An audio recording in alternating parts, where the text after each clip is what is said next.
Orlando Hernández Hernández, aquí presente. Domínguez. Es que dice, Está mal escrito. Le pusieron Hernández, yo no me acordaba de ese apellido. Es Hernández Domínguez, sí, es correcto. También egresado al doctorado y pues somos de la misma generación del posgrado. Y también, finalmente, también conectada por vía Blue Jeans, es la maestra Norma Leticia Vázquez Martínez, casi doctora ella, ¿no? Entonces, la dinámica del conversatorio va a ser de la siguiente manera. Tengo una serie de preguntas que voy a hacer a los participantes y ellos van a tomar turnos para responder. La primera pregunta que voy a lanzar, yo voy a decidir el turno en que van a responder ellos, pero la segunda y tercera preguntas ya voy a dejar que ellos tomen la palabra para responderla, ¿de acuerdo? Entonces, lo que en esta primera ronda de preguntas también, en esta primera pregunta más bien, además de cederles la palabra a cada uno de los participantes, también les voy a pedir que hagan una pequeña semblanza de ellos mismos, es decir, que antes de responder la primera pregunta nos digan 3 cosas. Una es el año en que egresaron del posgrado, en dónde trabajan actualmente y cuáles son sus proyectos actuales, ¿no? Entonces, lo voy a decir otra vez, de todos modos lo voy a preguntar cada vez, que les dé la palabra. Entonces, ya, sin más preámbulo, yo me quiero callar ya y quisiera lanzar la primera pregunta a la doctora Carmen Terceros, y la pregunta es, un momentito. La primera pregunta con la que quiero empezar sería, en tu experiencia profesional, esa es la pregunta, quisiéramos saber si has sido testigo o has participado en actividades de planificación lingüística. Exactamente. Eso es lo que quisiera preguntarle a la doctora Carmen Terceros, entonces le paso la palabra a ella.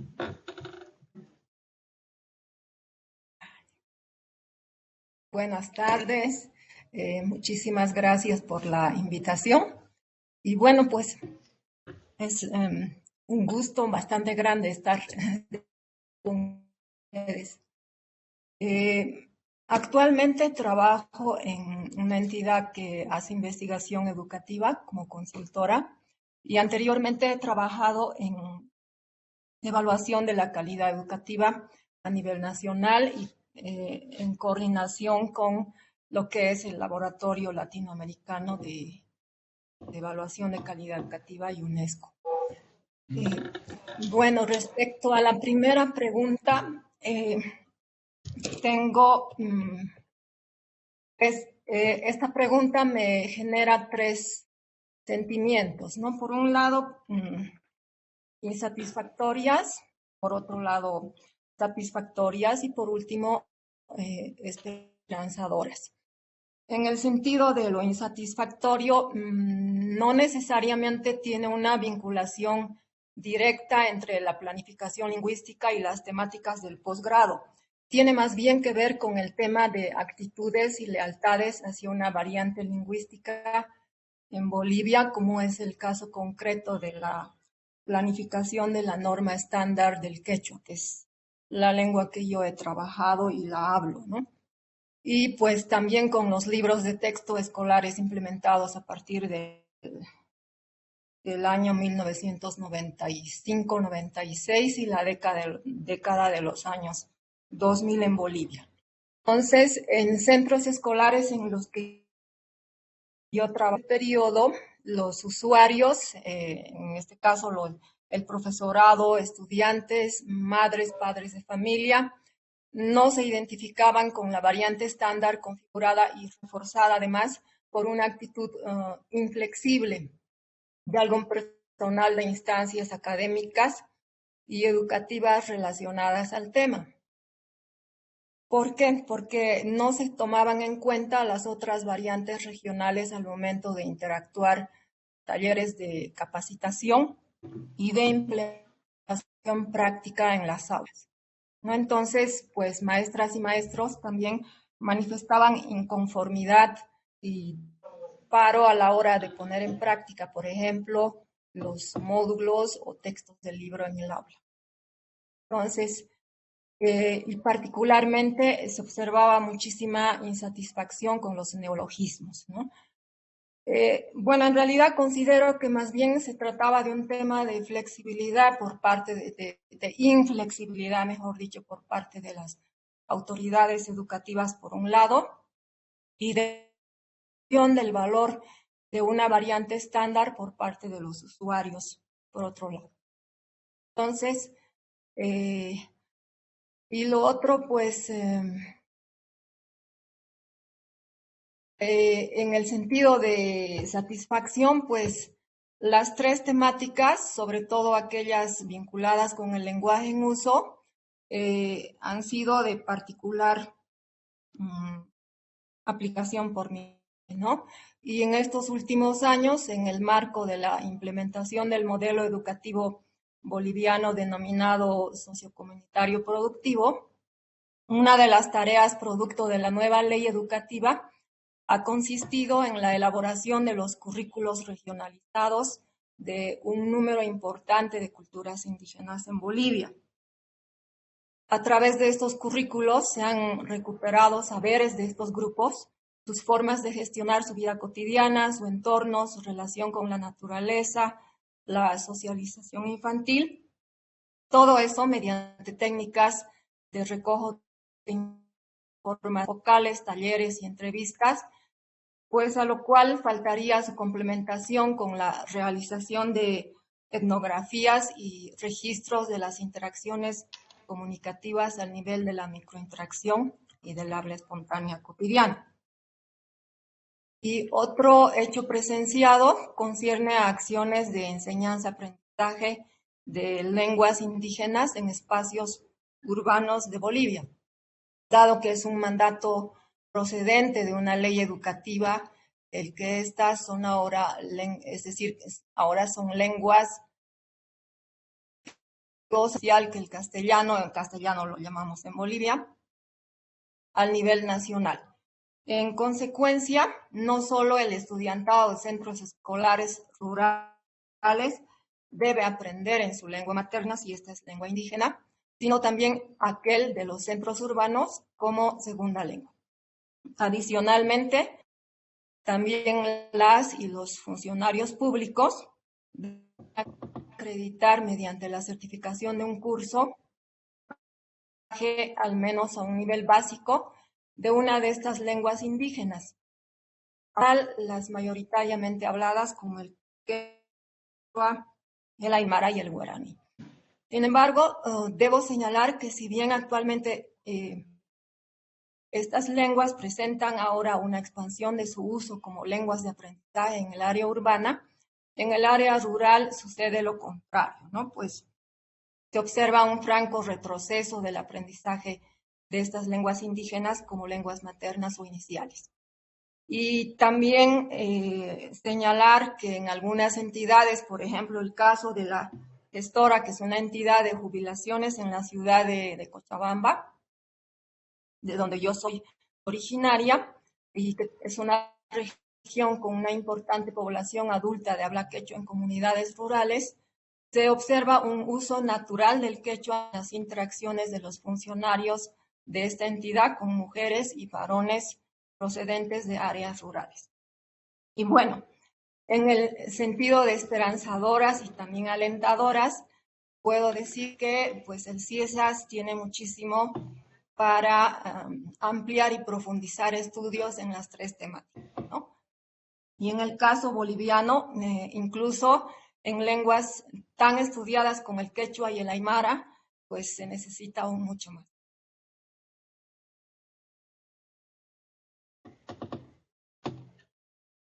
Bueno, les agradecemos muchísimo la participación de la doctora Carmen Terceros y paso ahora al doctor Jaime Chipech con la misma pregunta, que si has participado testigo de la conexión de la planificación lingüística con las temáticas del posgrado en lingüística iberoamericana de CIESAS.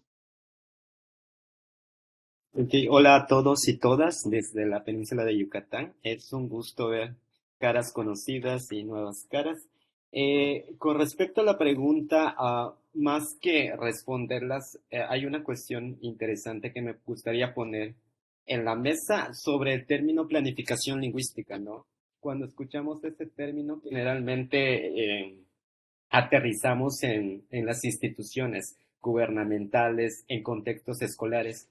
Sin embargo, partiendo desde mi postura y desde mis diferentes trabajos sobre la importancia de la socialización, estudiar estos nuevos espacios donde se están gestando nuevas realidades lingüísticas, creo que es importante mirar el papel de las familias, ¿no? Porque las políticas, la planeación lingüística surgen desde estas vertientes, desde estas familias donde los hablantes estamos experimentando continuamente estas nuevas realidades, donde como ya se mencionó anteriormente, la doctora Regina mencionó de que la norma actual en el contexto mexicano no es el monolingüismo, sino el bilingüismo. En este sentido, hablando de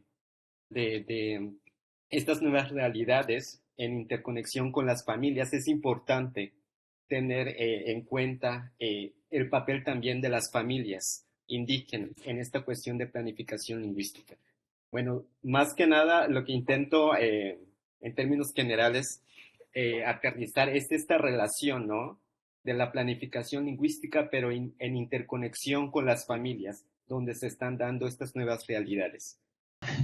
Sí, agradecemos mucho también la participación del doctor Jaime Chi. Me parece que le levanta preguntas interesantes y sobre todo me parece muy relevante que, que saque a colación de que la planificación lingüística no tendríamos que esperarla desde las instituciones siempre, ¿verdad? Creo que es muy importante, me parece un punto muy, muy bueno. Muchas gracias. Pasamos ahora con la doctora Margarita Martínez, quien nos está hablando con nosotros desde Tuxtla Gutiérrez, me parece, con la misma pregunta: ¿cómo se conectan las acciones de planificación lingüística en que has participado o presenciado y las temáticas del posgrado en lingüística americana?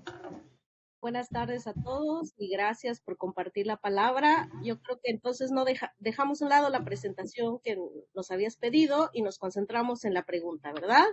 Entonces, una de las principales participaciones que he hecho justo es participar a partir de estas herramientas recibidas en la maestría en lingüística indoamericana. Estuve participando en la normalización de la escritura del tzotzil, que es la lengua que investigo y que además el que hablo, del 2009 al 2011. Y posteriormente también tuve la oportunidad de participar desde las organizaciones no gubernamentales, promocionando o trabajando con docentes en centros educativos en los Altos de Chiapa, principalmente con tzotziles celtales, sobre ver todo el trabajo de la literacidad, la enseñanza, tanto de la norma y como de la estructura de la lengua para el aprendizaje, tanto, sobre todo en primera lengua, ¿no? Entonces, en centros educativos bilingües. Y actualmente, y estoy totalmente de acuerdo con lo que señala Jaime, la planificación lingüística se debe de ver desde otros ángulos, y yo pienso que el trabajo que estoy haciendo en la actualidad sobre el activismo lingüístico digital, creando materiales digitales, promocionando el uso de la lengua, su importancia, contenidos lingüísticos, pero también contenidos más de cuestiones educativas, y esto puede funcionar para centros educativos, pero fundamentalmente para jóvenes que están adentrados en los medios digitales. Eso sería a grandes rasgos. Gracias. Muchísimas gracias, doctora Margarita Martínez. Y bueno, pasamos ahora con la maestra Norma Leticia, con la misma pregunta, por favor. Buenas tardes a todos, qué gusto acompañarlos y verlos, aunque sea por este medio. Bueno, yo me siento muy bien estando entre puros doctores. Y y bueno, pensando un poquito sobre el tema, eh, de acuerdo a mi formación primeramente como docente para el medio indígena, he visto ciertas problemas, ¿no? Sobre todo cuando pensamos, como dice Jaime, en las políticas lingüísticas desde las instituciones. Muchas veces como que engloba como la comunidad indígena en cuanto a los centros educativos como en un solo tipo, ¿no? En un solo conjunto. Y yo creo que a partir de esto no se puede tratar a todas las comunidades educativas, digámoslo así. Primero, de la lengua. Segundo, dependiendo de la vitalidad de la lengua, porque no puedes implementar una política específica para un lugar en donde hay desplazamiento lingüístico y aplicarlo en un lugar en donde la lengua todavía es vital, ¿no? Entonces, en cuanto al educativo, pienso que hay que repensarlo bastante, sobre todo también porque hace falta muchísimo material. La mayoría de los materiales que a veces se hacen provienen de traducciones o como pequeñas cosas que se tratan de hacer como vocabularios o estas cosas, pero que realmente no se está pensando en el hablante, ¿no? Y yo creo que los materiales, como dice Margarita, deben tener también un enfoque que tenga que ver hacia el hablante mismo en su propia lengua. Entonces, si vamos a escribir textos, pues tienen que llevar de alguna manera como todo lo oral o lo que se está recabando a través de la documentación lingüística y llevarlo a este proceso, ¿no? De llevarlo a los espacios educativos. Y lo otro, también pienso que la planificación lingüística también debe verse desde comunidad, porque a veces lo educativo sí tiene mucho que ver y implica que los maestros, que los docentes tengan cierta formación, pero también tiene que ver con la comunidad, porque a veces la comunidad tiene una visión de las cosas y a veces choca con lo educativo y entonces hay que hacer una interrelación ahí, tanto comunidad como los espacios educativos. Y mucho se habla ahora de la educación comunitaria, que a veces la lengua ha salido de la parte de la escuela o ya no se ha quedado en ese espacio, sino ahora es la comunidad la que impulsa la revitalización. Entonces creo que es muy importante ver esos dos espacios y de alguna manera pues hacer la interconexión entre ellas, ¿no? Y bueno, yo creo que es muy esperanzador muchos estudios que se están haciendo ahorita. Hay bastante en redes sociales en donde ya empiezas a escuchar las lenguas, hay bastante activismo digital. Entonces yo creo que hay que tomar esto también como algo que esté permeando también en las políticas lingüísticas que se tengan que aplicar a partir de ahora. Perfecto, muchísimas gracias a la maestra Leticia Vázquez. Y por último, para cerrar esta ronda de respuestas, cedo la palabra al doctor Orlando Hernández Domínguez con la misma pregunta. Adiós, Uyame. Adiós, Uyame, Caria, Néstor, Inca, Tata, Salomén, Chungichun, Shuisis, Primaric, para San Guandón, Scurinis, Chungichun, Jorenda, en Lourdes de León, Mario, Inca, Pampir, Regini, Manguerin, Shuisis, Inyata, Shuisis, Sanji, Curijaman. Me hueca pirin, Mamara, me guandan, pero ya Sanitit Wandak, Tach con Sandara, me guandak. Buenas tardes a todos. Como dice Uber Batigua, hablar una lengua indígena es un acto subversivo. Y en ese sentido, yo creo que quienes estamos en esta lucha, quienes trabajamos estos temas, pues ya de entrada estamos haciendo política lingüística, porque estamos a contracorriente, ¿verdad? Estamos, como dice la definición de lo que es una planeación lingüística, interviniendo, dando dirección a estos procesos. En mi experiencia personal como purépecha migrante, que pues prácticamente toda mi trayectoria de vida ha sido en la Ciudad de México, el posicionar la lengua y el hablar la lengua ha sido algo importante, algo que me da identidad y pertenencia. Cuando yo platicaba con mi mamá siendo más joven, ella me decía, tienes que hablar purépecha porque solamente así vas a poder comunicarte con tu gente, solamente así vas a poder decir lo que sientes. Entonces, para mí, eso fue la importancia de la lengua. Desafortunadamente, pues yo no puedo ver a la lengua como la ve alguien de comunidad, porque la gente de la comunidad la practica diariamente. No era mi caso. En mi caso, yo tenía pocos espacios de uso para practicar la lengua. Justo por eso me acerqué a un espacio como el CIESAS, para poder entender lo que tenía la lengua y qué era lo que yo podía hacer, ¿no? Y lo primero que yo quería hacer era escribir, porque no sabía escribir. Entonces me acuerdo que en aquel entonces, cuando llegué, me entrevistó la doctora Lourdes de León, y se le hizo raro que un abogado quisiera entrar a estudiar lingüística, porque en ese entonces la mayoría de los que entraban a estudiar lingüística pues eran profes de educación indígena. Pero bueno, ahí seguí mi trayectoria, después terminé, estudié el doctorado, pero antes del doctorado, la doctora Regina me invitó a dar unos talleres a Oaxaca con los profes de la sección 22, ¿verdad? Sección 22, que ya es decir algo, ¿verdad? Profes aguerridos y profes de mucha lucha. Y la verdad es que me fue muy mal. Los profes, muy buena onda conmigo, pero yo no sabía mucho. Entonces, me fue mal y decidí, entre otras causas, que tenía que estudiar un doctorado porque me faltaban herramientas, ¿no? Entonces, por eso entré al doctorado y trabajé la parte descriptiva. Yo anteriormente había trabajado la traducción, ¿verdad? Entonces me tuve que meter a la parte descriptiva y empezar a entender muchas cosas que ocurrían en la lengua para poder después explicarlas desde la parte social.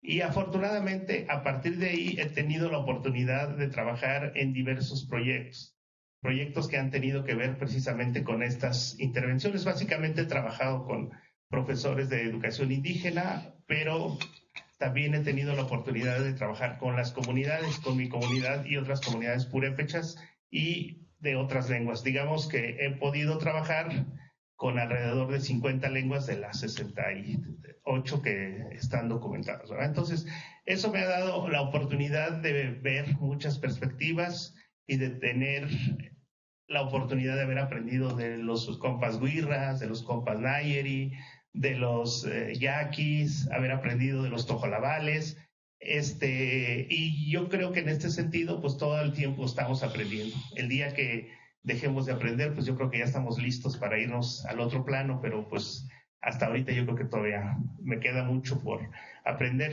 Entonces, hablar de planificación lingüística, y con esto cierro, es hablar también de quiénes somos y de qué es lo que nosotros podemos hacer en este plano, ¿verdad? Yo creo que muchas de las iniciativas que se hacen en el tema de planificación lingüística para comunidades indígenas pasan precisamente por lo personal, por lo emotivo, por nuestras propias trayectorias de vida. ¿Qué es lo que nosotros queremos para nuestras lenguas y qué es lo que queremos para nosotros? Yo creo que en la historia de vida de todos nosotros ha habido un momento en el que hemos dicho nuestra lengua indígena ya no, o nuestra lengua indígena continúa, ¿verdad? Y en ese sentido, quienes decidimos continuar, pues lo hicimos por razones emocionales, ¿verdad? Porque nos remitía a nuestra propia identidad como seres humanos. Entonces, yo creo que todas las estrategias de planificación lingüística tendrían que pasar por esto, por convencer. Pero para convencer, primero tenemos que estar convencidos nosotros mismos de lo que hacemos, ¿verdad? Y desafortunadamente me he dado cuenta que no todos los que están en este tema están convencidos de lo que hacen. Entonces, yo creo que lo primero que tenemos que hacer es precisamente nosotros estar bien seguros, lo que decimos en purépecha, Tijarán, para que no nos muevan, ¿no? Para que nosotros tengamos esa oportunidad de transmitir y continuar trabajando estos temas. Gracias. Muchísimas gracias a Rolando. Bueno, creo que la primera ronda de preguntas me parece que levanta temas muy interesantes. Estoy seguro que van a estar de acuerdo conmigo. Y recordarles que, o más bien decirles por primera vez, que al final de las rondas de preguntas va a haber un espacio para que el público pueda hacer preguntas a los participantes, ¿cierto? Bueno, entonces, que sepan que va a haber chance de preguntarles alguna cosa a los participantes. La siguiente pregunta tiene que ver con las actitudes que observan ustedes en las comunidades donde se habla la lengua que estudian o en la que están trabajando ahorita. Entonces la pregunta es, ¿esas comunidades, cuál es la actitud de ellas o cómo reciben esas comunidades los conocimientos o las metodologías que aprendieron ustedes en CIESAS? Y yo creo que voy a empezar otra vez con Carmen, voy a seguir el mismo orden porque cuando estas actividades son por videollamada me parece que es mejor hacerlo de esa manera. Entonces, cedo la palabra a la doctora Carmen Terceros. Gracias. En realidad, yo he trabajado con poblaciones mayoritariamente bilingües. Bueno, me habría gustado trabajar más en la región amazónica, por ejemplo. He tenido muy poco contacto y he tenido mayor contacto en la región de valles y altiplano, ¿no? Entonces, pues con el quechua he tenido muchísimo más trabajo. Y también he trabajado con poblaciones urbanas monolingües que hablan castellano, ¿no? Entonces, yo puedo referirme de manera general a la región quechua con la cual yo he trabajado. En realidad tuve experiencias, dos experiencias positivas con la Maya rural. Ese es un caso concreto. No me voy a referir a otros temas más son amplios. Y esto pues en un proceso de enseñanza-aprendizaje de la lectoescritura bilingüe, quechua-castellano. Y también he tenido otras experiencias positivas, de hecho, de aplicación de lo aprendido en sintaxis, en el CIESAS, al momento de aplicar la utilidad de lo que es la estructura canónica del quechua y del castellano para manejar no solo aspectos de claridad en la comunicación escrita y oral, sino también para ayudar a manejar a niñas signos de puntuación. Es decir, se trata de plantear un enfoque, un acercamiento metodológico diferente a lo habitualmente conocido, por ejemplo, para enseñar las normas de uso de la puntuación, ¿no? Entonces, esas dos experiencias puedo yo manifestar como algo bastante concreto y que he visto que se han recibido muy positivamente en esta población. Gracias. Excelente, excelente. Muchas gracias, Carmen. Bueno, pues has tenido experiencias de aceptación buena. Entonces, nos parece muy bien. Muchas gracias. Cedo la palabra ahora al doctor Jaime Chi con la misma pregunta, por favor. Bueno, es una pregunta un poquito amplia, ¿no? Voy a tratar de aterrizar también las respuestas o la respuesta de acuerdo a mi experiencia.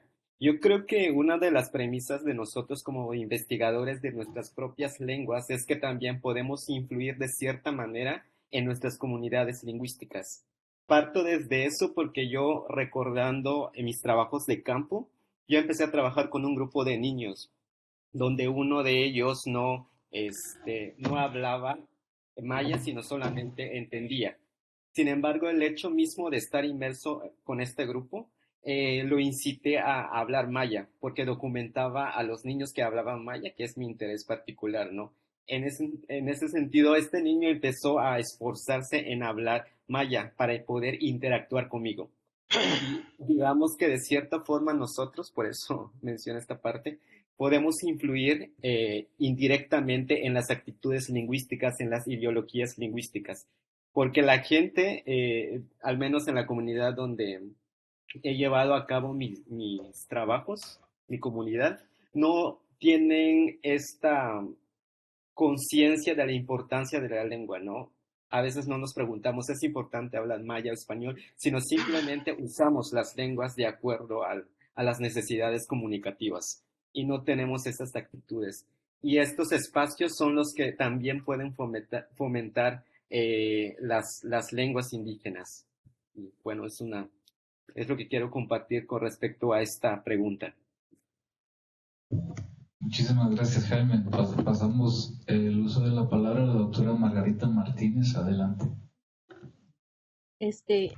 Sí, me parece bien importante lo que tú señalas, Jaime, cómo influimos desde nuestros proyectos de investigación. Yo creo que voy a hablar de dos maneras. Uno, desde la experiencia de hacer investigación con nuestras comunidades, y otra, desde estas acciones que hacemos, ya sea en centros educativos.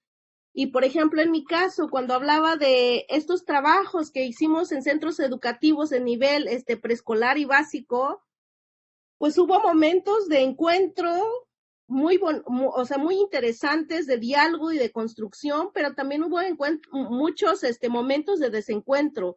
Por un lado, de los propios profesores que decían que no les interesa enseñarle la lengua de los niños, y los mismos padres de familia, porque en ese proyecto era inclusión profesor, agente externo y padres de familia y niños, ¿no?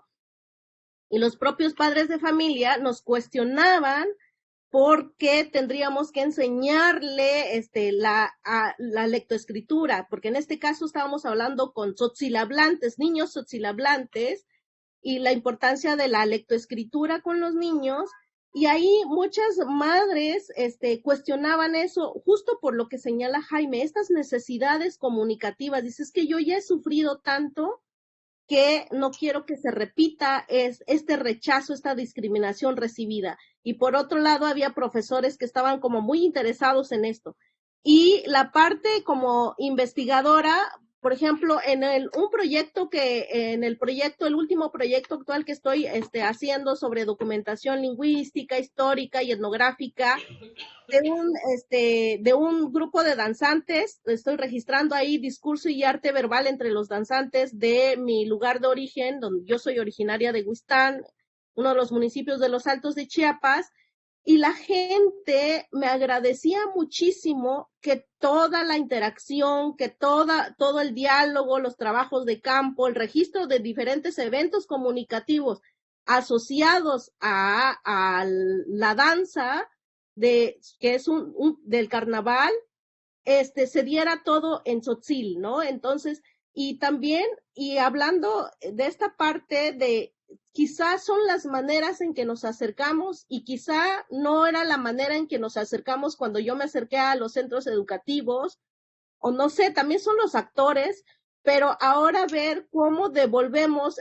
uno de los productos de investigación es la elaboración de un documental para la comunidad, y cómo los niños ven que están no solo hablando la lengua, sino también de incrementar la participación hacia esta práctica cultural que es una danza del carnaval, ¿no? Entonces, hay muchas maneras, y hablamos no solo de la lengua, sino la importancia, la lengua y la relación de la cultura, la lengua y las prácticas culturales, cómo la lengua está insertada en diferentes prácticas culturales. Gracias. Muchísimas gracias, Margarita. Pasamos la palabra ahora a la maestra Leticia Vázquez, por favor, adelante. Las experiencias que me acercó a Ciesas precisamente fue mi formación como maestra para el medio indígena. Uno se enfrenta muchísimo siendo profesora bilingüe a los lugares en donde te mandan, ¿no? Entonces te enfrentas a muchos contextos y no tienes suficientes herramientas para trabajar dependiendo de dónde estás. Entonces, fueron 2 comunidades en las que estuve anterior a ingresar a la maestría. Una de ellas estaba en un contexto de desplazamiento lingüístico bastante fuerte, y el otro pues estaba en un contexto en donde la lengua todavía es vital. Entonces, poder pasar de un lugar a otro, y dependiendo también de la actitud de las personas de la comunidad, el trabajo, pues hicieron que pues me diera cuenta que realmente a mí como profesora me faltaban ciertas herramientas, ¿no? Para poder abordar los temas.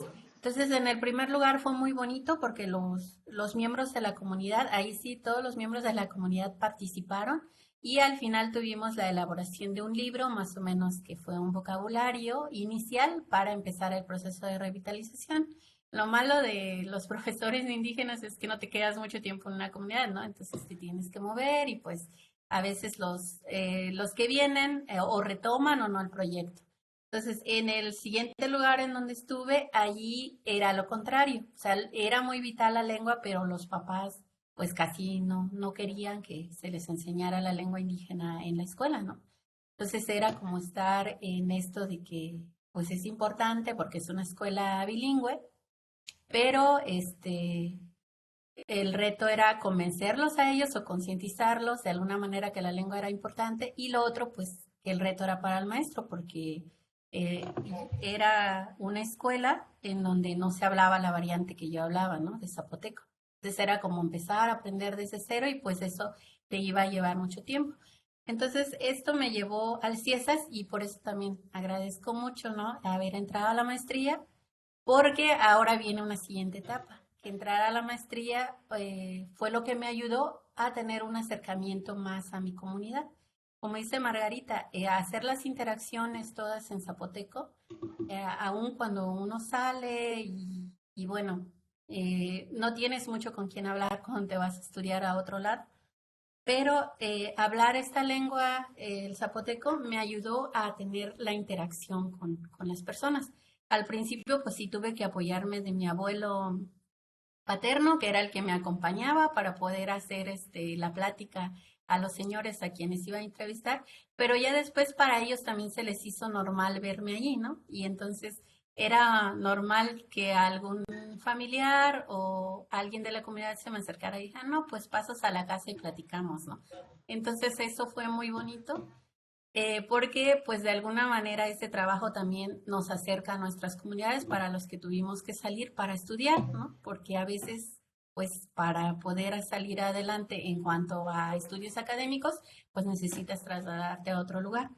Ahora de lo que me doy cuenta también es que en el trabajo actual he estado en unos talleres sobre arte verbal zapoteco, pero ya fuera de la comunidad, ¿no? En un lugar en donde hay mucha migración y ver que las personas que hablan mi variante o una variante de una comunidad aledaña se acerquen para poder platicar en zapoteco y hacer esta interacción en zapoteco viendo lo del arte verbal, o sea, no tanto sobre la gramática, sino más bien sobre literatura, otras cosas, hace posible que veas que es fuera del contexto de lo que hablaba la doctora Regina.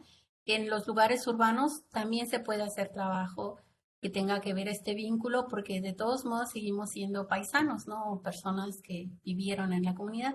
Entonces, yo creo que también hay que hacer énfasis de que en los lugares urbanos donde muchas personas de nuestros pueblos han emigrado, también se puede hacer este trabajo y para mí la formación en el CIESAS me ha ayudado muchísimo porque aparte de conocer sobre todo lo gramatical, ¿no? Que es en la línea en la que me enfoco, en la sintaxis, a partir de ello también se puede hacer análisis del arte verbal y trabajo antropológico, que realmente es lo que hacemos cuando vamos a hacer documentación lingüística en nuestras propias comunidades. Excelente, muchas gracias. Y por último, pasamos la voz al doctor Rolando Hernández. Adelante. Gracias. Pues yo creo que han sido dos tipos de experiencias las que he tenido. Por un lado muy positivas y por otro lado algo conflictivas. Yo he trabajado, como les había dicho, con diversas lenguas. Trabajé con migrantes aquí en la Ciudad de México y sigo trabajando. Entonces ahí lo que hacemos es dar talleres y básicamente lo dividimos en tres partes: la parte cultural, la parte pedagógica y la parte lingüística. Y casi siempre donde hace ruido en todas las lenguas es en la parte lingüística, porque la escritura tiene que ver mucho con la ideología y con cuestiones de poder. Entonces ahí es donde casi siempre hace ruido. En la mayoría de las experiencias que he tenido con migrantes aquí en la Ciudad de México, pues han sido talleres comunitarios en los cuales la gente acude por propia voluntad. Entonces casi siempre hay mucho interés, y la parte cultural, que es la que yo trabajo, pues es la más bonita. La gente entiende por qué es importante hablar la lengua, practicar la cultura y esta forma de ver el mundo.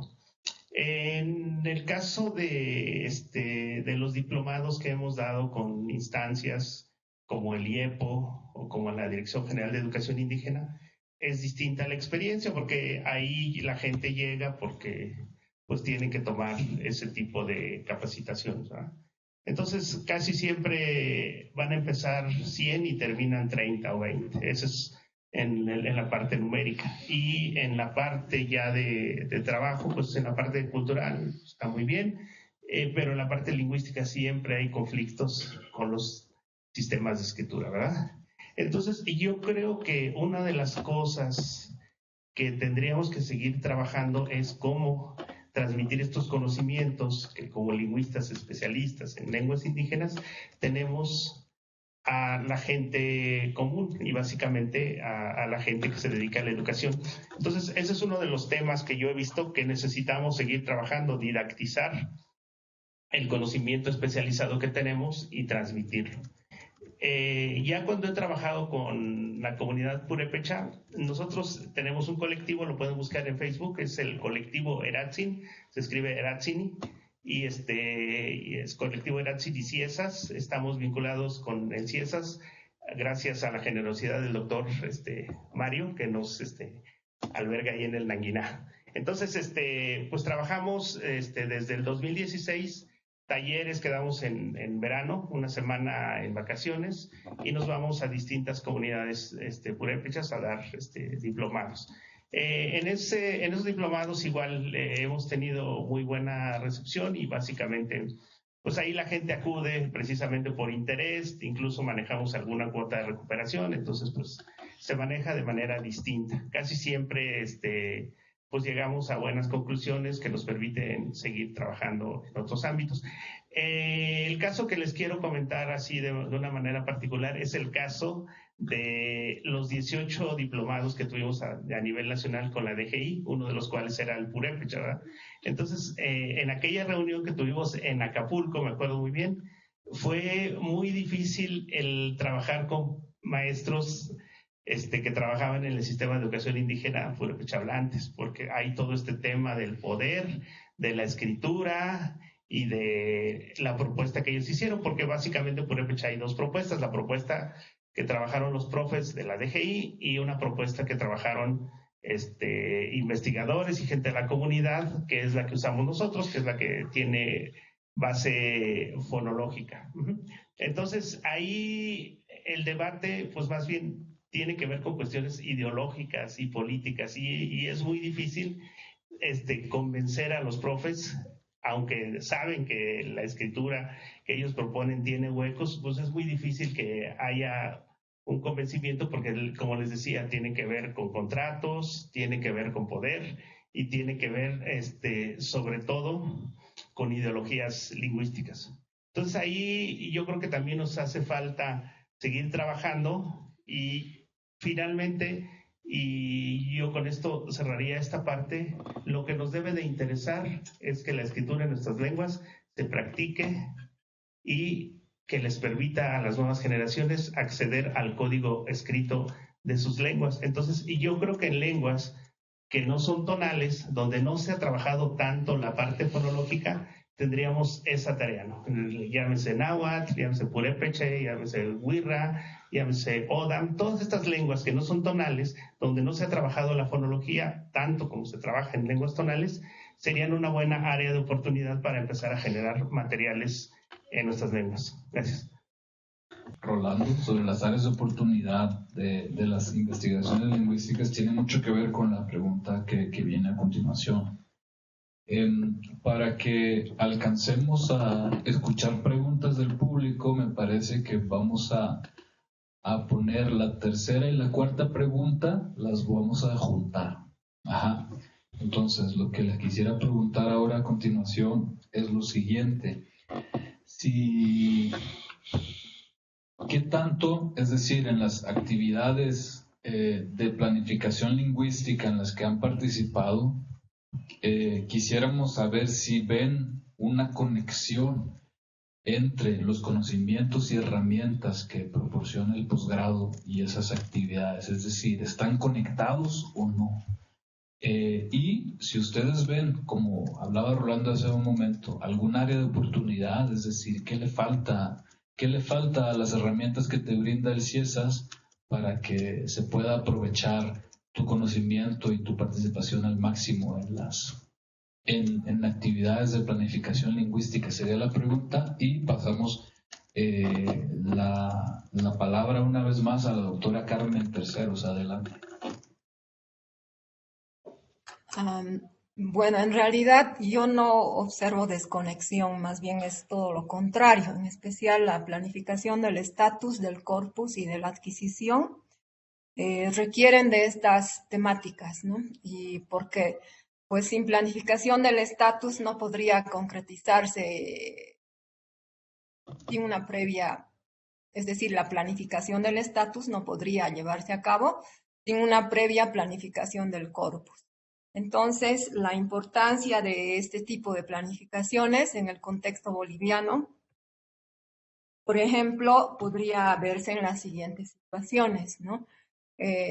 Para elevar el estatus de las lenguas indígenas que se hallan en franco desequilibrio funcional frente al castellano, se requiere ampliar el estatus funcional de estas lenguas indígenas, no solo para que se las hable en diferentes contextos, sino también para producir textos escritos. Entonces, se requiere, bueno, si bien tenemos ya los alfabetos normalizados y las gramáticas de las 3 lenguas mayoritarias, como son el quechua, el aymara y el guaraní en Bolivia, y también algunos estudios, pero aislados de las otras lenguas amazónicas y del Chaco, pues todavía hay mucho trabajo para estandarizar y normativizar. Entonces, por otro lado, el enfoque del modelo educativo actual en Bolivia, que tiene los componentes intracultural, intercultural y plurilingüe al nivel rural y urbano en los centros educativos, pues también requiere llevar adelante acciones como las anteriormente mencionadas, ¿no? Y, por ejemplo, la elaboración de textos escritos sí se tienen, pero, por ejemplo, material en lenguas indígenas abunda más en textos con literatura más enfocada a la narración, a los textos literarios. Y habría necesidad bastante importante de elaborar también textos dentro de lo que es la tipología textual de lo que es texto científico, ¿no? Entonces, y paralelamente a estos enfoques, pues también se requiere considerar calidad de aprendizajes en las diferentes áreas de conocimiento para que las poblaciones indígenas se relacionen con otras culturas en un plano de igualdad. Entonces, bueno, hay más temas, por ejemplo, en la elaboración de textos para enseñar la lectoescritura. Habría que trabajar lo que es actividades que propicien el desarrollo o la adquisición de la conciencia fonológica, ¿no? La fluidez en la lectura, tanto en castellano como en lenguas indígenas. Y bueno, y otro elemento pasando a lo que se requiere también, yo veo que las temáticas que se trabajan actualmente en el CIESAS satisfacen muchas necesidades actuales, pero pues también considero que no hay que dejar de lado lo que es el aprendizaje de lenguas indígenas, está la temática ahí, pero también estas lenguas indígenas, cómo se aprenden como lengua primera lengua y segunda lengua. Entonces, y lo otro, pues considerar que es decir, elementos como son la alta migración que se tiene de poblaciones indígenas a contextos urbanos. El caso de Bolivia, por ejemplo, en el 2001 se registraba 60% de población que habitaba la región rural, pero actualmente esa situación se ha invertido y tenemos pues 70% habitando el contexto urbano, ¿no? Entonces, y otro factor también es considerar que el desplazamiento de las lenguas indígenas no obedece necesariamente a lo que es la lengua misma, ¿no? Sino que son más bien otros los factores que movilizan esta situación. Y en ese caso, pues también ver lo que son las teorías sociológicas y económicas. Entonces, pienso que es no perder de vista que tenemos poblaciones indígenas ubicadas, situadas en un contexto bastante articulado con todo lo que es economía, incluso cambio climático, etcétera, y todo lo que eso acarrea, por ejemplo, el tema de actividades mineras, etcétera, y bueno, ese tipo de factores. Eso sería todo. Ahí está, muchísimas gracias, Carmen. Pasamos ahora con el doctor Jaime Chi, adelante. Partiendo de nueva cuenta desde mis trabajos, yo creo que las diferentes temáticas del posgrado me han ayudado a conectar esta parte macro y micro. Por ejemplo, partiendo desde los censos del INEGI que hablan del desplazamiento lingüístico, del alto bilingüismo, pero también desde la mirada de disciplinas como la adquisición del lenguaje, la socialización del lenguaje, nos permiten esta mirada micro, ¿no? ¿Qué está pasando realmente en las comunidades en un nivel micro, en las interacciones, que es también importante para entender este proceso sociolingüístico que se está dando en el contexto mexicano en general, ¿sí? Y hace un rato también estaba escuchando a la doctora Regina hablando del relativismo lingüístico, relatividad lingüística. Sin embargo, nos falta entender mucho cómo se dan estos procesos en comunidades indígenas, ¿no? Hay anécdotas de que hay algunas palabras que no existen en tal lengua o no expresamos como la palabra suegra. Sin embargo, yo como hablante y como estudioso de estas lenguas me interesaría explorar cómo afecta la parte cognitiva, ¿no? Del uso de las lenguas, de una lengua o de dos lenguas. En ese sentido, yo en lo personal creo que es una parte que estaría muy interesante fortalecer en este programa. No sé, integrar materias como la psicolingüística, entender esta parte de conexión entre la parte lingüística, pero también la parte cognitiva.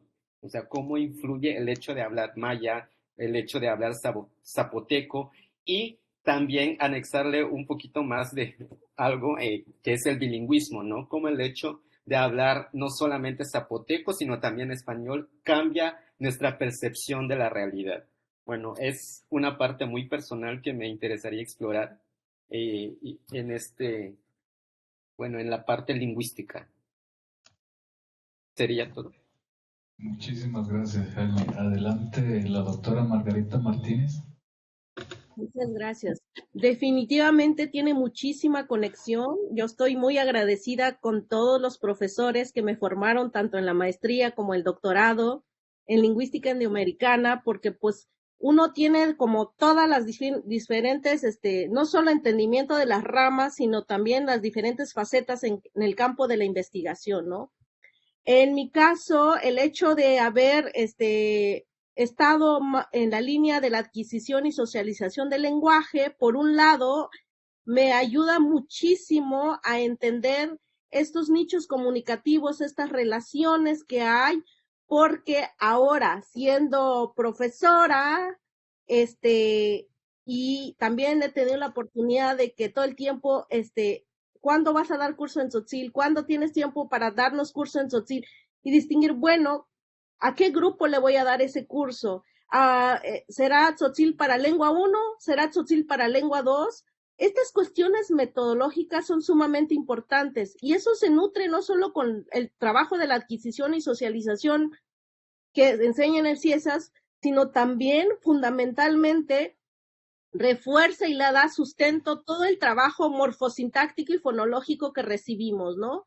Entonces, yo creo una de las cosas los huecos que uno tiene, bueno, ya como investigadora también a la par fui desarrollando la habilidad etnográfica, que si bien nos dan cierta herramienta metodológica, pero en realidad no nos enfocamos mucho en la parte etnográfica y creo que no importa cuál es la línea de investigación los usos sociales del lenguaje o la parte descriptiva del lenguaje, es importante la parte etnográfica. Y asimismo también pensando en estas oportunidades y pensando en las futuras generaciones, es que ojalá que muchos jóvenes tzotzilahablantes, mayahablantes se incorporen a este posgrado, pero pienso también en términos de planificación lingüística, no tenemos, o por lo menos no tuvimos como cursos extras, y ya no que formara parte del desarrollo curricular, ¿verdad? Tanto de la maestría como del doctorado, pero como extra sobre gestión de recursos para planificación lingüística. Y el otro punto que me parecería importante incorporar también es, o sea, desarrollar gramáticas pedagógicas, porque si bien nos enseñan toda la parte estructural, desde la morfosintaxis, sí, para hacer estudios lingüísticos, ahora me toca, por ejemplo, este enfrentamiento, ¿no? Ahora, ¿cómo hacemos las herramientas, las gramáticas pedagógicas para L1 o para L2, ¿no? No sé, ahí son ideas que dejo y ahora sí que ya ven que tanto se puede, uno quisiera abordar muchas cosas, ¿verdad? Pero sabemos también nuestros límites, ¿no? Entonces, gracias. Excelente, muchísimas gracias, Margarita. Pasamos ahora con la maestra Leticia Vázquez, adelante. Bueno, yo creo que los temas que estudiamos, tanto fonología, morfología, sintaxis, lingüística antropológica, tienen bastante conexión con los trabajos que se hacen, ya sea a nivel comunitario, a nivel educativo o en el nivel en el que nos desarrollemos. Yo me voy a ir un poquito más a lo que podríamos tener, ¿no? Además de eso, pienso un poquito en que lo que decía Carmen, ¿no? Que hay que elevar el estatus de la lengua. Y a veces suena que también no podemos esperarlo del Estado, pero pues poco a poco nosotros podemos ir incorporando materiales que, lejos de ver a la lengua indígena como una materia más impartida a nivel escolar o como una materia más impartida solo en cuanto a escritura y lectura, pues ir metiendo otras temáticas. Por ejemplo, ahorita estoy trabajando algo que tiene que ver con matemáticas, pero no enfocado a matemáticas en español, sino cómo darías tu clase de matemáticas en tu propia lengua, ¿no? En el caso de zapoteco, y estar pensando en un montón de cosas que existen, pues, bueno, te lleva a ver, por ejemplo, en esta parte de zapoteco, de que las partes del cuerpo te pueden servir para ver diferentes cosas, ¿no? No precisamente pensando en español. Entonces, también pienso que una de las áreas que hay que tocar un poquito y que muchos buscan cuando entran a la maestría es algo que tenga que ver con la lingüística aplicada. O sea, ya tengo toda la información, ya sé morfosintaxis, ya más o menos le sé la fonología, o más o menos ya me di cuenta, ¿no? de cómo se hace la investigación antropológica y esto, pero ahora cómo lo llevo a la aplicación o cómo lo llevo para hacer algún material, como dice Margarita, enfocado a cosas más pedagógicos, ¿no? Ya sea impartirlo en una escuela o en la comunidad o con el grupo de hablantes que sea. Entonces, creo que nos haría mucho bien saber algo de lingüística aplicada, sobre todo para hacer materiales, de acuerdo a todo lo que ya documentamos durante la etapa de maestría y durante la etapa de doctorado, ¿no? Muchísimas gracias. Finalmente con el doctor Rolando Hernández, adelante. Gracias. Pues yo creo que el punto central del asunto está en cómo reinterpretamos esos conocimientos que nos transmiten, cómo desde nuestra perspectiva podemos hacer ese trabajo, ¿no? Entonces, yo creo que un punto nodal en este tema es cómo vemos nosotros el mundo, ¿verdad? Y el mundo nosotros lo vemos como algo total, ¿verdad? Como algo completo. Entonces, en esa perspectiva es en la que hemos estado trabajando nosotros, ¿no? Y trabajamos a partir de algo que llamamos prácticas y conocimientos valorados, que nos inspiró para desarrollar la tesis de Mago.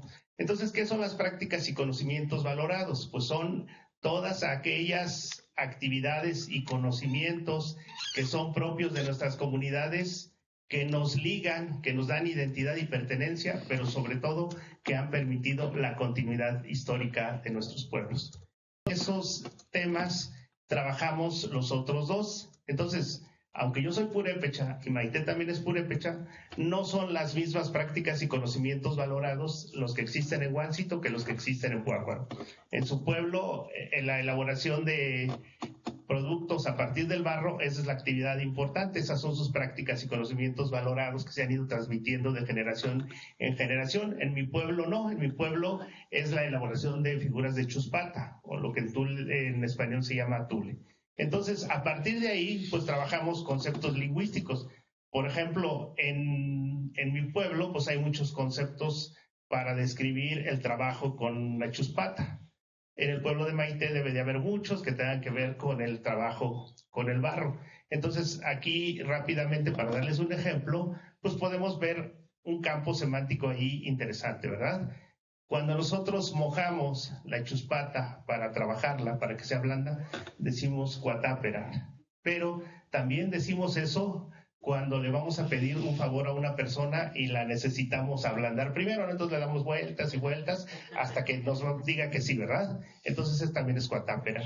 Y cuando estamos cansados, también decimos que estamos blandos, decimos cuataran, ¿verdad? Entonces, ese tipo de cosas las vamos desarrollando para trabajar la parte lingüística y luego la parte pedagógica. ¿Cómo podemos trabajar eso en un proyecto? De esta forma es como hemos trabajado en los últimos años en nuestro colectivo, pero nos falta mucho. O sea, yo siento que todavía seguimos teniendo muchas áreas de oportunidad, pero yo creo que mucho está en preguntarnos para qué nos sirven esos conocimientos que adquirimos en la maestría y en el doctorado. Nosotros en el pueblo tenemos una frase, y con esto concluyo, que decimos Indiamé Maruagua. ¿Y eso para qué sirve, verdad? ¿Eso cómo lo podemos aplicar? Y yo creo que a partir de esa pregunta, pues podemos hacer muchas cosas. Gracias. Ahí está, excelente. Bueno, con eso terminamos la ronda de respuestas y estoy muy, muy contento de que las respuestas que nos dieron los compañeros el día de hoy fueron muchísimo más interesantes de lo que eran las preguntas que planteé yo. Entonces, es misión cumplida el día de hoy. Antes de pasar a las preguntas del público, quisiera pedirles a los participantes, Rolando ya lo hizo, Rolando nos habló un poquito rápidamente al inicio de su primera intervención sobre un poquito de su trayectoria, ¿verdad? Entonces es importante que conozcamos un poquito la trayectoria de los participantes que nos hablaron el día de hoy. Entonces les voy a pedir a cada uno de los que faltan que en menos de un minutito nos hablen un poquito de su trayectoria. Podemos empezar con la doctora Margarita Martínez, entonces, por favor, mientras. Pues de formación, digamos, básica, licenciatura, soy licenciada en Educación Intercultural Bilingüe por la Escuela Normal Bilingüe del Estado de Oaxaca. Así que digamos que tengo pues formación en cuanto al área indígena, siendo maestra. Y pues estuve trabajando sobre todo con niños pequeños de 6, 7 y 8 años durante, no sé, unos 5 años más o menos. Y en comunidades indígenas de la Sierra Norte de Oaxaca, que también hablan zapoteco, pero otra variedad, ¿no? Y después de eso, pues hice un diplomado en lingüística aplicada en San Luis Potosí. Y a partir de ahí me interesó mucho la lingüística, también el trabajo que había hecho en estas dos comunidades que ya les había comentado. Y pues apareció CIESAS y me gustó muchísimo el programa, y también impulsado por mis maestros de la normal, 2 maestros que son egresados de aquí de CIESAS también. Me impulsaron para entrar a la maestría y pues fue muy grato. Y pues ya después de que estamos ahí queremos continuar en el área lingüística, pues ahorita estoy terminando el doctorado, esperando en la fecha, bueno, que llegue la defensa de la tesis. Y pues por ahora estoy entre esto, ¿no? De seguir con la investigación, y a la par pues también está el trabajo en educación indígena, ¿no? Entonces, en eso estamos. Tengo bastante interés, sobre todo últimamente en el arte verbal, que pues realmente pone como ¿cómo le diríamos? Como todo este conocimiento, tanto sintáctico, fonológico y todo esto, pues todo esto se ve reflejado al hacer el análisis del discurso, ¿no? Y es un tema que me interesa bastante, aparte de la revitalización y bueno, también temas de ya aplicar lo que aprendimos en el contexto educativo. Excelente, muchas gracias, maestra Leticia Vázquez. Adelante, la doctora Margarita Martínez, por favor. Pues bueno, yo ya les dije, soy Tzotzila Hablante, originaria de Huistán. Y bueno, del 2005 al 2007 estudié la maestría en lingüística indoamericana, pero antes de eso, antes de llegar a la lingüística, yo estudié sociología. Y de verdad, sin saber nada de lingüística, por aras del destino, me lleva a estudiar la maestría en lingüística. Ha sido una extraordinaria experiencia entrar ahí porque esto me da la pauta para decidir continuar en el programa de lingüística, el doctorado en lingüística indoamericana, ¿no? En el 2010 al 2014. De hecho, fui una de las primeras mujeres, la única mujer en la generación de el doctor Néstor, del doctor Rolando, que están ahí. Bueno, soy Maguito, la persona que señaló Rolando. Y bueno, actualmente me dedico como profesora investigadora en la Universidad de Ciencias y Artes de Chiapas. Actualmente continúo dando clases de lingüística, materias de lingüística. También tengo la oportunidad de continuar dando clases de tzotzil y me sigo enfocando en trabajos de investigación, tanto de la socialización del lenguaje, pero también ahora me interesa mucho toda la parte de la lexicografía y entonces me enfoco en la lexicografía, el análisis del discurso, sobre todo el arte verbal. Entonces son entre estos campos de interés que estoy trabajando desde el campo de la investigación. Gracias. Muchas gracias, Margarita. Adelante, Jaime, por favor. Yo soy licenciado en Lengua y Cultura. Estudié en una universidad intercultural del estado de Quintana Roo.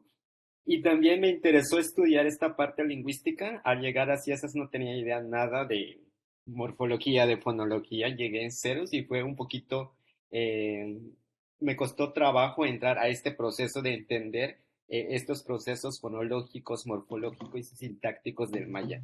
Y egresé en el 2016, presenté el examen en el 2016 de maestría y en ese mismo año entré al doctorado en lingüística y terminé en el 2021 el doctorado también. Y actualmente estoy haciendo un postdoctorado en el Centro Peninsular en Humanidades y Ciencias Sociales en Mérida, de la UNAM. Estoy trabajando con 2 proyectos. El primer proyecto se titula Prácticas bilingües en familias mayas. Me interesa entender esta complejidad con la que se manejan estas 2 lenguas, en este caso maya y español, en las familias mayas. Y el otro proyecto se titula Estudio transversal de los usos del maya y español a nivel inter e intrageneracional. Bueno, en sentido general, estos 2 proyectos intentan describir el bilingüismo, pero también el desplazamiento lingüístico del maya.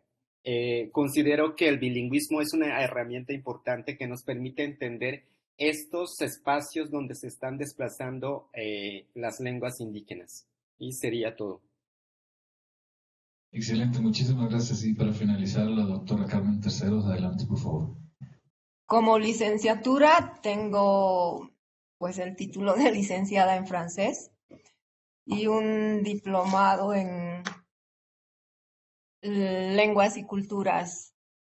Y pues posteriormente hice la maestría y el doctorado en el CIESAS y actualmente me desempeño como consultora en temas de educación a nivel boliviano, ¿no? Y eso básicamente. Muchísimas gracias, Carmen. Bueno, pues con eso finalizamos las intervenciones. Tenemos tiempo para preguntas, ¿verdad, Salomé? Buenas tardes. Yo aquí que no chimen can ainami traslaume ya me yan que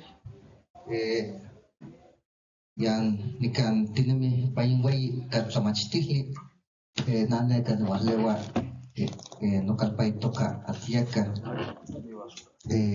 melawte itiasneki tinochime itiasneki tipiat takio way to takio niman Matis in tractor llamas el tractor de sin in Tayecanqui de Inway Catramachil Tijli. Buenas tardes, soy Rafael Olivares Juárez, soy de la localidad de Atliaca, hablante del náhuatl. Como ya lo dije, voy a hacer 3 preguntas. Entiendo pues que todos queremos ir, también lo mencioné, gracias a los que están atrás de la pantalla.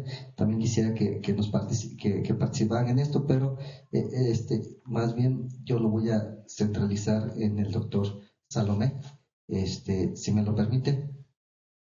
3 preguntitas de manera rápida. Estamos en el Diseño Internacional de los Pueblos Indígenas 2022-2023. Esta escuela CIESAS trabaja para, vale la redundancia, para los pueblos originarios, ¿no? Las lenguas. Como tal, tiene algo que hacer en manera especial en estos 10 años, en este diseño, algo nuevo, ¿no? Entiendo que ya tiene muchos años de haber nacido la universidad, la escuela, pero en especial en ¿no? Ya que no solamente lo está contemplando México, sino que en las Naciones Unidas, ¿no? Entonces ese sería uno. La segunda es... ¿Por qué no que responda esa? Y luego queremos ver si hay alguien que quiera preguntarle algo a los participantes. ¿Qué le parece? Primero que responda esa, yo creo. Gracias. Bueno, pues brevemente, el Diseño Internacional de las Lenguas Indígenas, pues de alguna manera, creo que el CIESAS participa directamente en esa propuesta de acción, básicamente formando a precisamente jóvenes hablantes de las lenguas indígenas a nivel de maestría y de doctorado. De hecho, ahora tenemos abierta la convocatoria para el programa de doctorado. Se abrió apenas en septiembre y se cierra hasta abril, me parece, del próximo año. Entonces, pues esa es una forma, y la otra es una que hemos estado haciendo, pues no solamente pensando en el diseño, sino es una cosa que institucionalmente se ha instaurado y que creo que es una forma muy atinada de difundir el conocimiento que se produce en el CIESAS, y es precisamente el repositorio de tesis que tenemos, que es permanente y que cualquier interesado en conocer más sobre las lenguas indígenas puede realmente acceder de manera gratuita. Estaba la pregunta de Nina también. Aski, Hayakipanaya, Aski, Hakukipan, Munat, Yatichiri, Yatichirinaka, Munat, Nasinaka. Naya Sutijak, Nina Batas Atadua, Naya Jaimar Guarbidua, Choteapu Marcanquiridua, con Yasuyo Marca, Naya Yatikeri, maestría en lingüística iberoamericana. Naya Hualicosistán, Huaca, Maracapigo. ¿Cómo están maestros que están acá con nosotras y nosotros, que hemos quedado prácticamente en CIESAS? Y un saludo también a todas las personas que nos han compartido desde otras latitudes. Y mi pregunta también va dirigida como que a Salomé, pero no exime de la búsqueda de otras respuestas. En quichua, sobre todo, hay un dicho que es Nina y Ruray, que es diciendo haciendo. En aymara es Sasin Luraskta, que es diciendo haciendo. Y mi pregunta es, ¿cómo la academia dentro de nuestra institución, que es el CIESAS, está siguiendo este paradigma del diciendo haciendo, ¿no? Además, en un ámbito muy especial, que es vincular todas las lenguas, no solo que estudia el CIESAS o que tiene estudiantes del CIESAS, porque una cosa es que el programa, por ejemplo, de maestría en lingüística americana y el doctorado también, tenga estudiantes de diferentes partes de la región, ¿no? Tanto de Mesoamérica como de allá. ¿Qué productos, qué trabajos, tangibles o no, se hace en vinculación con todas las lenguas? Porque a veces, en el afán, que está muy bien, ¿no?, de estudiar nuestras lenguas y de conocerlas más a profundidad, también nos olvidamos como que de esa vinculación que hay con las otras lenguas y darnos cuenta de que las lenguas originarias en el mundo pues son un montón y que están en un porcentaje muy reducido a hablantes, ¿no? Y esto por diferentes causas. Y si no habría este producto, tangible o no, en el CIESAS, en el que vincule todas las lenguas a las que recibe y acoge, si el CIESAS está abierto a la posibilidad de que como estudiantes o como colectivos externos presentemos una propuesta de vinculación para mostrar material que muestre precisamente esa conexión que hay entre todas las lenguas originarias del mundo, ¿no? Esa es mi pregunta. Yo Pechani, muchas gracias. Bueno, la idea era que le preguntaran a los participantes del conversatorio, pero con todo gusto puedo contestar la pregunta. El programa de lingüística indoamericana tiene dentro de los planes de estudio un ingrediente muy importante precisamente de no solamente atender la formación desde el punto de vista académica con cursos y seminarios que al final ayuda a que los jóvenes tengan pues los conocimientos lingüísticos básicos para poder generar materiales lingüísticos, como lo comentaban los ponentes, los participantes de este conversatorio, sino que además de todo eso que es vital, que es importante y que es la parte básica de este programa, también tenemos inclusive como digo, dentro del mismo plan de estudio, la participación en congresos de los estudiantes. Los estudiantes pueden participar en congresos nacionales, inclusive en congresos internacionales, donde de alguna manera se da ese vínculo que tú nos comentas, pues, porque ha ayudado, por ejemplo, y me acuerdo, y voy a mencionarlo esto solamente como un ejemplo para no tomarme muchas horas o mucho tiempo platicando de esto, pero por ejemplo, no se sabía que el zapoteco realmente, se sabía de las variantes y todo eso, ¿no? Pero no se sabía realmente qué tan importante o el grado realmente de diversidad que se ve en esta lengua, ¿no? Entonces, ahorita la tendencia es que con el apoyo precisamente del conocimiento sobre estas lenguas que se han generado a partir del posgrado, pues en Oaxaca está muy de moda hacer reuniones plenarias de hablantes de las lenguas indígenas, que ya con el conocimiento que tienen a partir del CIESAS, ellos pueden de alguna manera fortalecer ese vínculo que tienen, pero además empezar como a reconocer la necesidad de en algún momento declarar varias lenguas zapotecas en lugar de dialectos de una sola lengua. Entonces, hay realmente muchas maneras de cómo verlo. La otra cosa muy importante es que el programa realmente se fortalece con el trabajo de campo que hacen los jóvenes. Y eso es una cosa que ayuda mucho al vínculo del estudiante con su comunidad. Y entonces es una manera de contagiar el conocimiento que en este posgrado se ofrece. No sé si con eso. Creo que Pati quería. Decía que creo que lo pueden contestar también. Claro, por supuesto. Vamos a revisarlos. Sí. 5. Bueno, 4 y casi. ¿Alguien quiere darnos su comentario sobre esta pregunta? Bueno, yo creo que lo que dice Nina es muy importante, pero aquí hay dos partes. Está la institución, que es una institución pública. Yo, como soy abogado, siempre me voy por la parte legal, ¿verdad? Entonces hay que ver qué función tiene una institución pública, ¿verdad? Este es un centro CONACYT y el centro CONACYT pues, es un centro público, ¿verdad? También recordemos que las instituciones son más lentas que los procesos sociales, ¿verdad? En ese sentido, pues la parte social tiene que impulsar a la parte institucional a desarrollar cosas, ¿verdad?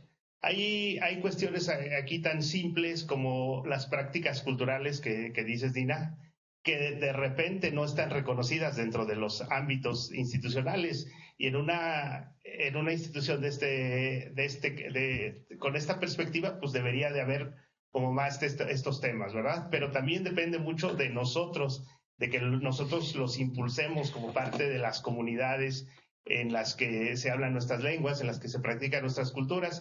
El gabinete de Mario y hemos hecho muchas cosas con ellos desde nuestra perspectiva y en un marco institucional. Entonces yo creo que parte también es lo que nosotros hagamos o dejemos de hacer, porque ahora y qué bueno que se ha movido. Ya no es esta parte, ¿no? De que hay una parte superior y después estamos todos, sino que son cosas más horizontales. Bueno, eso creo yo.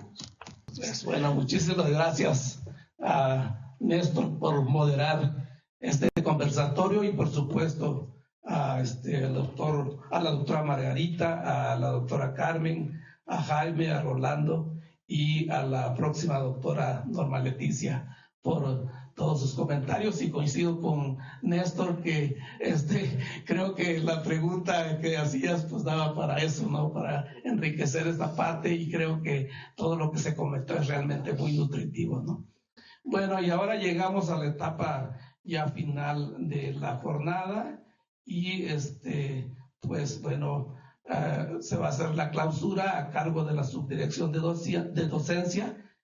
Y bueno, participará la doctora Valentina y el doctor David, y les cedo la palabra a ellos.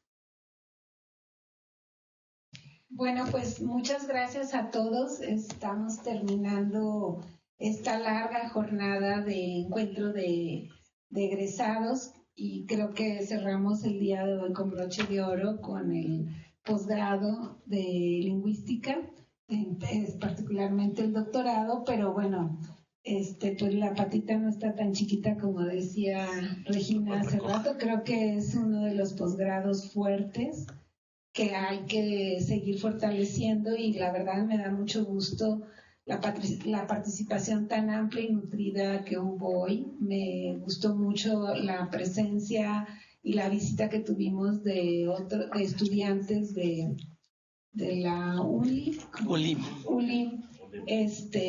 La verdad, pues de eso se trataba este encuentro, de tener la participación de jóvenes, de estudiantes y de quien quiera conocer y acercarse, que se hace en el CIESAS y quiera participar en el CIESAS dentro de la formación.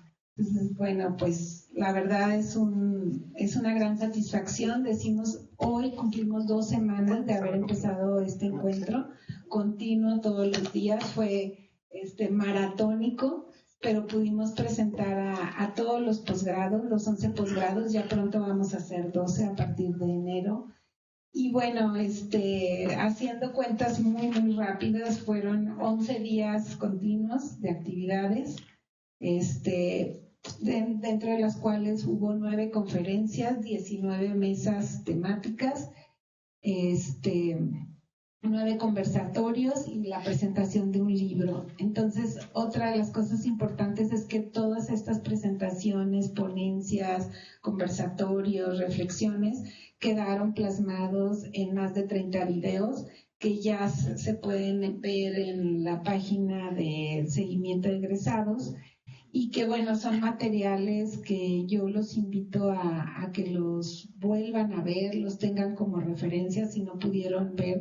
De verdad, ahí, aunque sé que quienes estamos hoy aquí estamos más interesados en la lingüística, sin embargo, de veras, no tiene desperdicio muchas de las reflexiones y de las presentaciones que se hicieron por parte de los egresados, que son un valioso grupo de personas que han pasado por el CIESAS y que creemos que siguen muy vinculados, y es nuestro deseo no perder esa comunicación.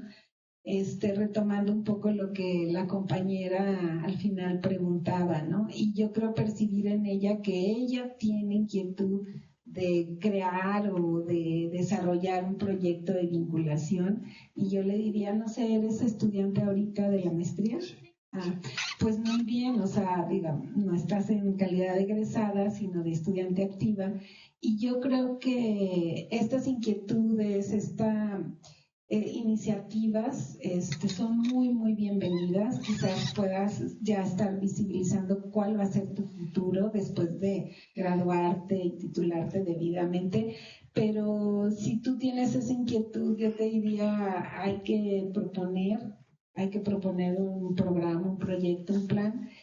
Y yo espero que el CIESAS pueda, a través de estos encuentros o a través de otras vías, poder estarles dando a los egresados esa ese espacio para desarrollar planes, programas, proyectos y ustedes puedan venir y presentarlos aquí o interactuar con la gente o recibir la ayuda que requieran, ¿no? Para sus proyectos, que yo espero que sí los realicen, ¿no? Y en tu caso, pues yo más bien creo que tú tienes esa inquietud y yo te alentaría que no la dejaras. Y bueno, la verdad quiero decir que los invitaba yo a ver estos videos que han quedado. Estamos viendo la manera en que queden mejor organizados para que queden por mucho tiempo debidamente ubicados en la página del CIESAS. Estamos viendo para que ustedes tengan estos materiales de consulta, pero para nosotros igual. Yo a lo largo de estas 2 semanas, la verdad, no pude estar de planta en todos los eventos que hubo y todas las presentaciones, pero créanme que llego a mi casa y aunque sea un ratito me conecto en lo que no pude ver. Y comentábamos que nosotros nos ha quedado a la Subdirección de Docencia y al CIESAS muchos materiales y por mucha tarea que hacer a partir de esos materiales. Entonces los vamos a revisar, vamos a integrar, porque la verdad, o sea, no tengo que decir en cuanto a las temáticas que se presentaron, fueron muy diversas y amplias, y yo diría que todas fueron dinámicas, interesantes, relevantes, oportunas, actuales, pertinentes, pero sobre todo de verdad brillantes. Y lo que más me ha gustado también es que hay muchas propuestas que el CIESAS, nosotros como autoridades, digamos, que guiamos un poco la formación, debemos escuchar esto porque creo que se pueden aprovechar y el CIESAS pues es el material que tiene de retroalimentación. Entonces, bueno, pues yo quisiera decir que no quiero hacer ningún resumen porque les digo, todavía hay que volver a ver todo esto la verdad esa es una tarea, sintetizar muchas de las cosas que aquí se dijeron, pero algo que a mí me conmueve mucho es escuchar a los egresados diciendo, bueno, lo que todos compartimos y es común a todos, aunque las disciplinas, los enfoques y las temáticas, las metodologías y las teorías son muy diferentes.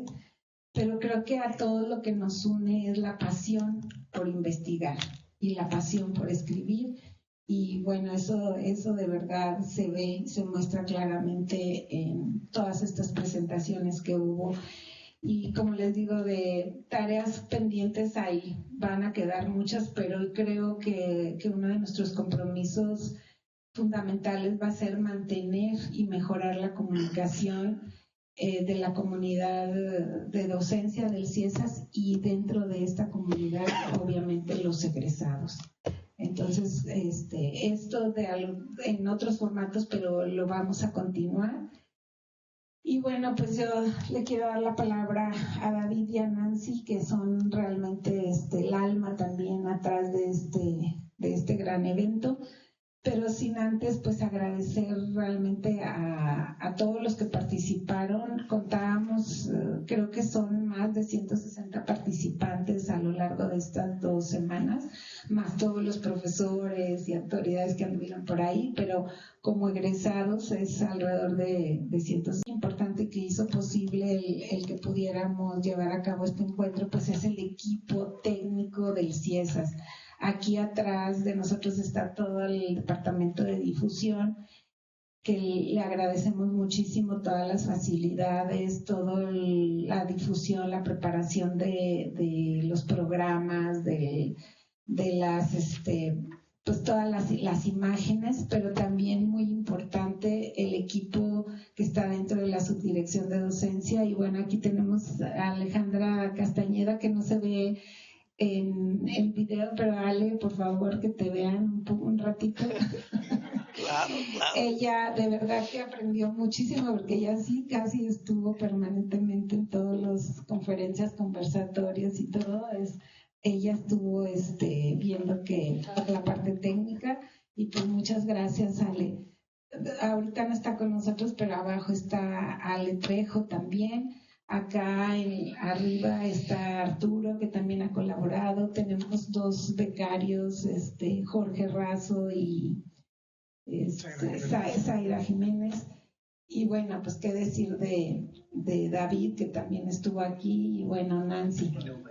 Entonces, pues no es un cierre definitivo, pero pues hoy hay que clausurar, y le cedo la palabra a David. No se me olvidó tu nombre, David, me quedé pensando. Les quería nada más yo de verdad volver a enseñar estos bonitos logotipos que han salido, estas bonitas imágenes que son parte del trabajo que hacen los jóvenes dentro de la institución, pero de verdad creo que captaron muy bien el espíritu de la docencia y sus estudiantes, sus egresados, que es colorido y fresco. Entonces yo espero que el CIESAS retribuya un poco lo que ustedes nos dejan acá, y bueno, pues vamos a seguir viéndonos. David. Gracias, Valentina. Pues bueno, lo primero, muchas gracias a todos los que nos están acompañando por medio de Blue Jeans y en Facebook. En efecto, han sido un encuentro largo, han sido 11 días, como ustedes saben, en muchos congresos, reuniones académicos, pues es raro que pasen de la semana, pero para nosotros eso no fue una cuestión nada más de coincidencia, sino que era importante que se dedicara un día por lo menos a cada uno de los programas que tenemos aquí, de historia, de lingüística indoamericana, por supuesto, de antropología y de ciencias sociales. Son 7 unidades y son 8 coordinaciones, 11 programas, y el año siguiente ya 2 en total. Entonces era ese reto, cómo lograr generar el espacio, y justo ahorita que lo mencionabas, el espacio institucional para que pudiera escucharse la voz de los egresados.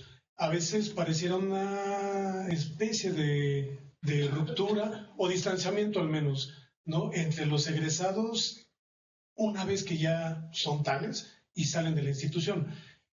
50 años de investigación se dice fácil, se dice en una frase, pero es mucho, implica muchísimos trabajos, muchísimo esfuerzo de todos, de estudiantes, de egresados, de investigadores, de docentes.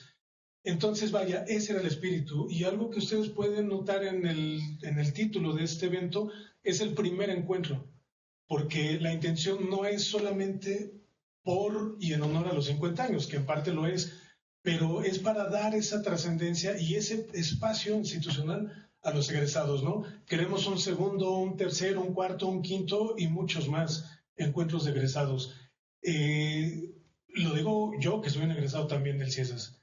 Entonces, en ese sentido también es ese interés, es esa preocupación de cómo lograr generarlo. Ustedes pueden ver que fue muy variado en todos los días, porque también necesitábamos eso, que existiera esa flexibilidad, que hubiera con todos, con las coordinaciones. Y fue un programa, ahorita justo nos decía Valentina de los números, muy buenos, porque hubo una gran participación.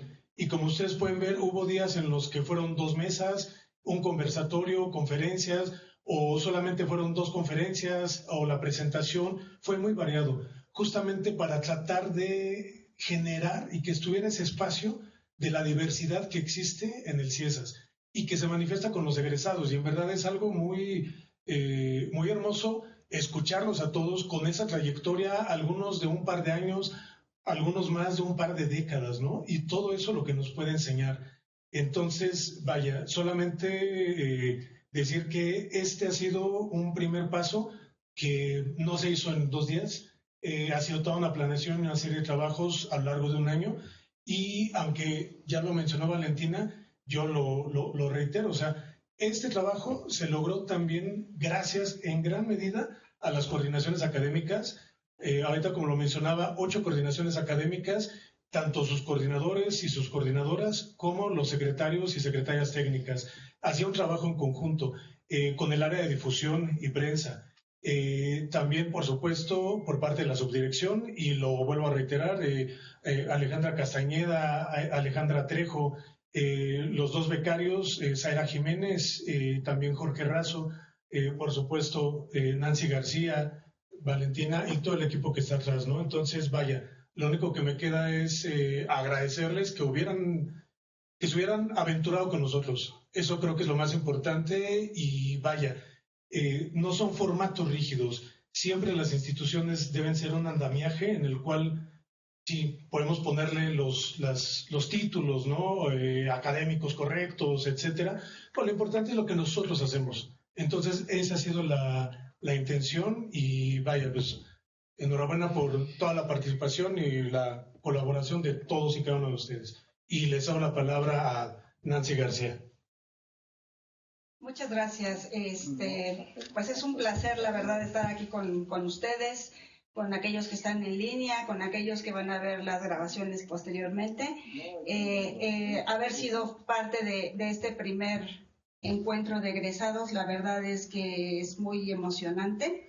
Y para ya no ser reiterativa y para no pues darle muchas vueltas al asunto, quería nada más comentarles que tenemos un instrumento de acercamiento para los egresados. Esta herramienta se encuentra en la plataforma de control escolar y resultado de ello, algunas de las respuestas versan siempre sobre que quieren encuentros de egresados, que quieren coloquios de egresados, ponencias, seminarios, en fin. Gracias a todas esas respuestas que hemos recibido desde 2018 a la fecha, es que la Coordinación de Servicios Escolares se aventuró, ¿no? en este andamiaje y hemos creado un evento, bueno, han creado realmente, muy bueno y ha sido muy rico, la verdad, haberlos escuchado a todos ustedes, algunos que se quedaron con las ganas o nos quedamos con las ganas.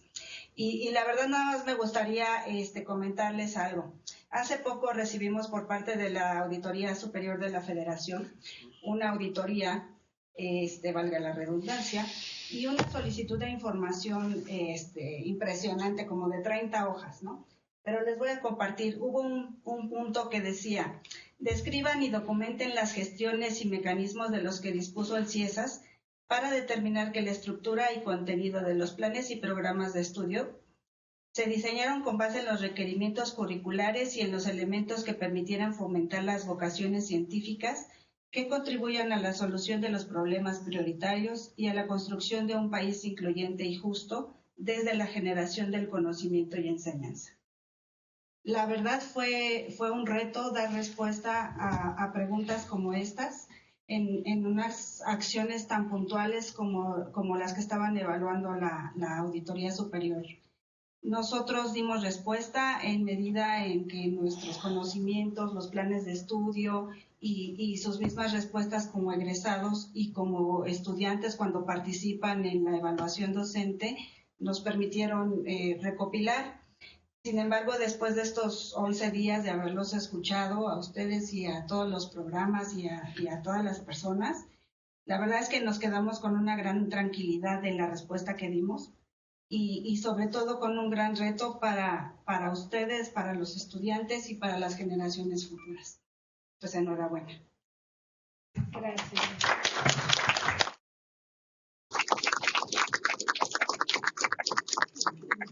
Se clausura la jornada 2023 y como dice David, pues esperemos que sean de aquí hasta la infinidad, ¿no?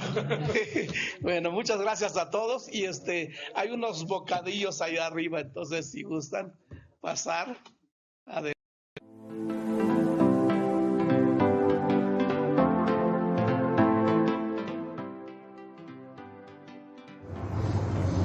Teórico-académica, una ampliación, digamos, del debate metodológico-ético de la investigación antropológica y por otro lado un cuerpo docente que está abierto no tan solo a realizar esta combinación, digamos, sino que también a escuchar a los estudiantes tanto en sus problemas académicos como también en sus problemas éticos y personales y cómo esto influye en la investigación. Esa intersección de distintas formas de hacer comprender la academia creo que es bastante escasa en estos tiempos y CIESAS otorga una gran oportunidad para eso.